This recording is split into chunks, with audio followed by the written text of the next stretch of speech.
of beauty or any advice that you would like them to give? Simple lang naman ang advice ko para sa ating mga besties.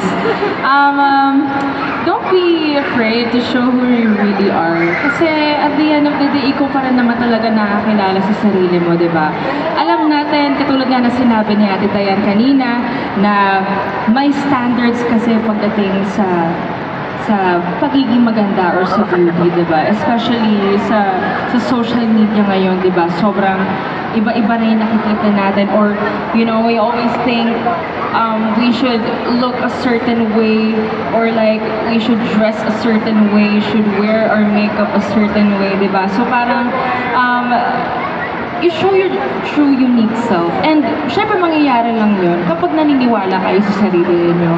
And pag hindi kayo naniniwala sa sarili niyo, di ba, nakaka-apekto rin kasi yun sa overall mentality natin bilang isang tao. And sobrang importante din ng support system, like your family, your friends, and your loved ones. You need that support system para mas ma-boost lalo yung self-esteem at yung confidence ninyo. Yes, that's right. And of course, this event, Julie, and of course all our confidence besties, that's why I'd like to commend